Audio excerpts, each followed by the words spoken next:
الحمد لله رب العالمين والصلاة والسلام على نبيه الكريم.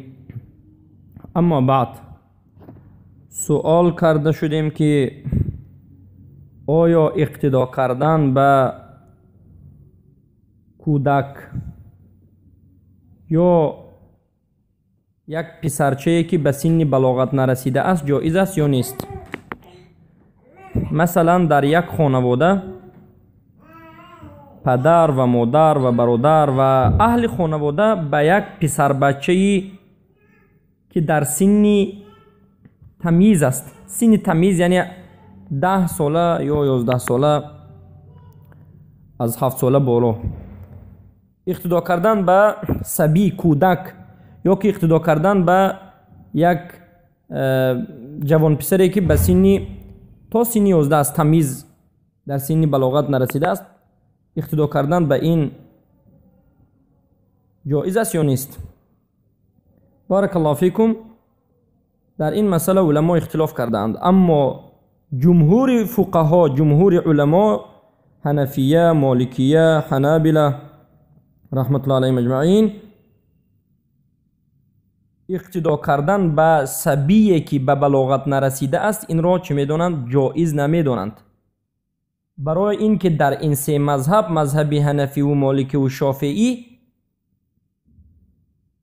یشترط لصحة الامام ان یکون الامام بالغا. شرط صحت امام این است که در نماز باید امامی بالغ امامتی بکند. یعنی هر یک چیز به خود شرط دارد. شرط امام ان یکون بالغا، اولا ان یکون مسلما، ان یکون بالغا، ان یکون عاقلا، ان یکون قارئا. یعنی امام باید مسلمان باشد، بالغ باشد، عاقل باشد. عموما یکی از شرط هایی که این سه مذهب میگن به بلاغت رسیده باشد.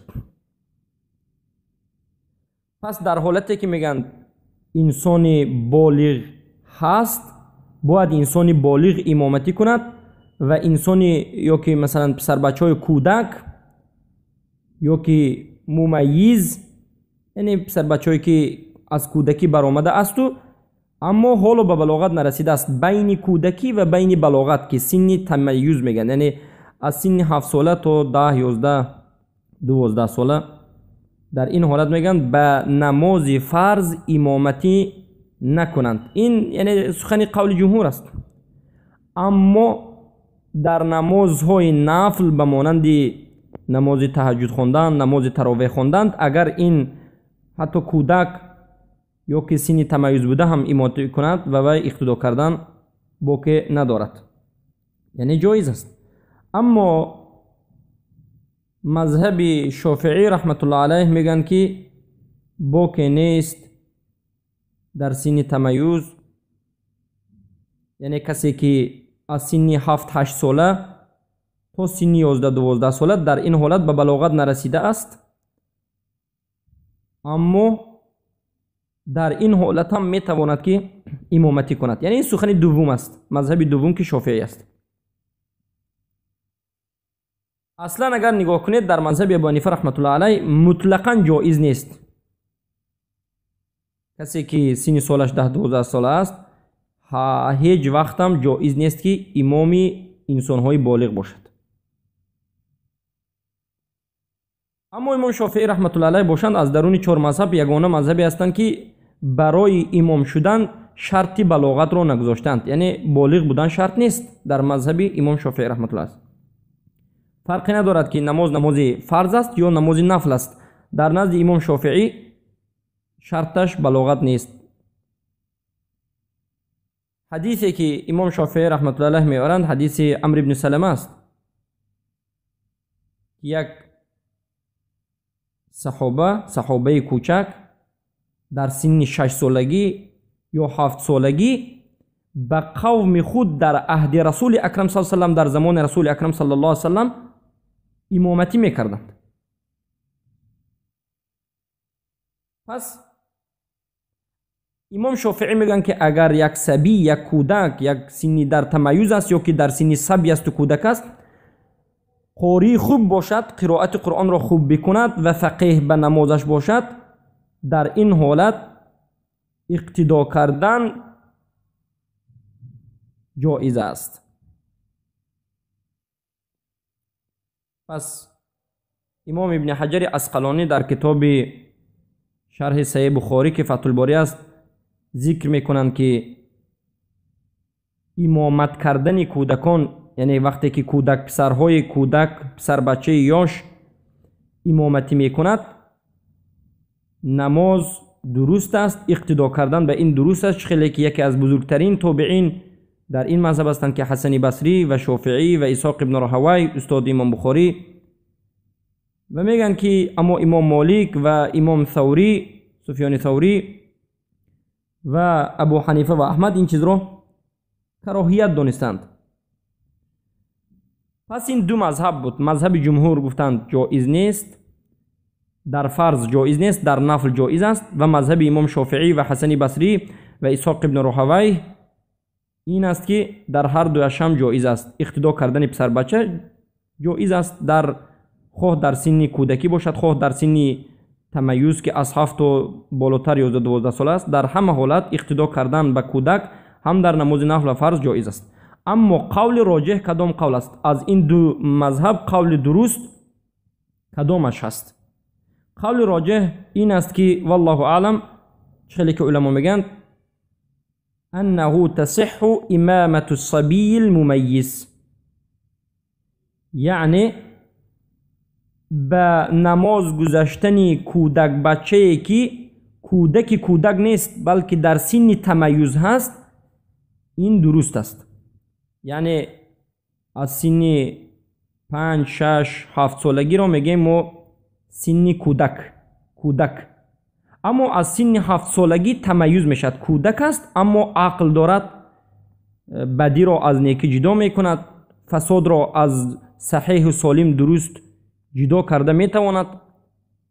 از 7 سالگی سن تمیز شروع میشد، 7 8 9 10 11 12 تا زمانی که به سن 15 میرسد، یا که تا زمانی که احتلام میشود، شاید در سن 11 12 13 سالگی احتلام شود. عموما کودکی که یعنی یک پسر بچه‌ای که حالا به بلاغت نرسیده است اما سن تمیز در سن ممیز هست، از 7 ساله گذشته است، به این گونه بچه ها از سن 7 ساله بالا اقتدا کردن مردم برای نمازی هم نفل به مانند تراویح و هم فرض جایز است، اگر البته چگونه نماز خواندن را بداند و آگاهی داشته باشد و قرائت خوب داشته باشد. و اما باید دانسته شود که اگر امام به جای این پسر بچه جوان، پسر بچه‌ای که در سن تمیز است، کودکی که در سن تمیز است، اگر به جای این یک انسان بالغ امامتی کند، در همه حالت افضل است. جایز است که کودک امامتی کند از سن 7 ساله بالا، اما افضلش و خوبش و بهترش یک انسان بالغ باشد بهتر است. دلیل ما از کجا است که کودکی که در سن ممیز هست، یعنی از 7 ساله بالا یا 6 7 ساله بالا امامتی بکند؟ دلیل امام بخاری رحمت الله علیه روایت میکنند، ابو داود و نسائی روایت میکنند از حدیثی که به شما پیشتر بیان کردیم، از عمرو بن سلمة رضی الله عنه قال لما رجع قوم من عند النبي صلى الله عليه وسلم قالوا إنه قال ليؤمكم أكثركم قراءة للقرآن قال فدعوني فعلموني الركوع والسجود فكنت أصلي بهم. حدیث امام بخاری روایت میکنند که عمرو بن سلمة رضی الله عنه میگویند که هر وقت که قوم من از نزد رسول اکرم صلی الله علیه و سلم بازگشتند، یعنی قومی عمرو بن سلمة به نزد رسول اکرم صلی الله علیه و سلم برای تعلیم گرفتن رفته بودند و از نزد رسول الله بازگشتند و به مردم گفتند که به ما رسول الله صلی الله علیه و سلم گفتند که هر کسی که در بین شما قرائت قرآن را زیاد بداند، حفظ قرائتش زیاد باشد، حفظ قرآنش زیاد باشد، همان انسان در بین شما چی باشد؟ امام باشد. خواه کودک است، البته کودکی که از سن 7 ساله بالا است، در سن ممیز تمیز، خواه بالغ است. عمرو بن سلمه میگن که قوم من مرا دعوت کردند و به من سجده کردن، رکوع کردن و سجده کردن را تعلیم دادند و من در سن 7 سالگی یا زیادتر از این به اونها امامتی میکردم. امام حافظ ابن حجر رحمه الله میگن که در این حدیث حجت برای مذهب شافعی است. یعنی این حدیث دلالت میکند که مذهب شافعی، سخن مذهب شافعی صحیح است و درست است و امامت کردن صبی الممیز، یعنی یک کودکی که به سن تمیز رسیده است، در فریضه و در نافله در همه حالت جایز است. بارک الله فیکم. و عیناً همین سخن را هم ابن باز رحمت الله علیه، ابن عثیمین رحمت الله علیه ذکر کردند.